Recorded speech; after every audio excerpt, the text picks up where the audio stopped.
Сәлеметсіңдер ме оқушылар? Қазір бізде жаратылыстану сабағы. Тақырыбы жердегі тіршілікке ғарыштың әсері. Бүгінгі сабақта күн мен айдың жерге қалай әсер ететінін білесің.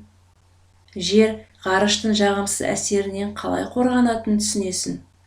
Судың көтерілуі мен қайтуы туралы мағлұмат аласың. Барлық ғарыш денелері бір-біріне әсер етеді. Күн жұлдыз болғандықтан жарық шығарады. Ол жер мен айға жарық түсіреді. Жер ғаламшар. Ғаламшарлар күн сәулесін шағылдырады. Ай да күн сәулесін шағылдырады.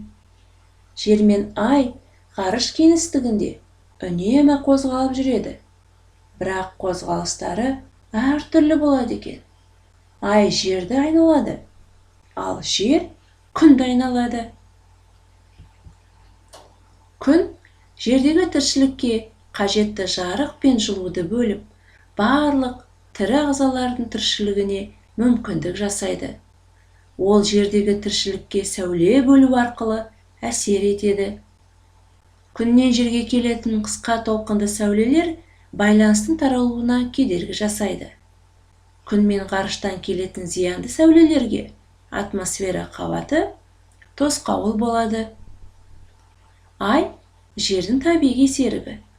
Ол өзіне жылу шығармайды. Ол жерді эллиптік орбита бойымен айналады. Жер мен айдың арасы шамамен 384.500 километр. Айдың атмосферасы жоқ. Айдың фазалары айдың бетіне күннен түсетін жарықтың шағылуынан жерден әртүрлі көрінуі. Ол жіңішке орақ тәрізді болып басталып, 2 аптада толық ай, одан кейін қайта азайып көрінбей кетеді. Айдың тарту күшінен мұхиттар мен теңіздерде судың ернеуінен асып көтерілуі мен қайтуы орын алады. Бұл жағалауда тәулігіне 2 рет судың келуі мен қайтып кетуімен сипатталады екен.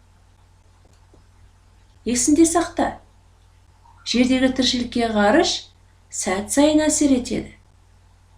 Жерді ғарыштан келетін қауіптен атмосфера қорғайды екен. Сондықтан жердің озон қабатын сақтау өте маңызды. Озон қабаты ультракүлгін сәулелерді жерге өткізбейді. Сәулеленуге кедергі жасайды. Жер шарын 10 мен 50 километр аралығында қоршап тұр. Оның қабатының жұқаруына не әкелетіні, оны сақтауға әр адам қандай үлес қоса алады? Өз ойымен бөлісіп көр. Жарайсың. Жобалау әдісі. Айдың фазаларының ауысуына жерге әсері.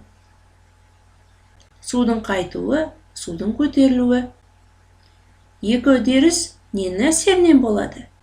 Екеуіне ортақ ұғымды айта ғой. Қане жобалап көрейік.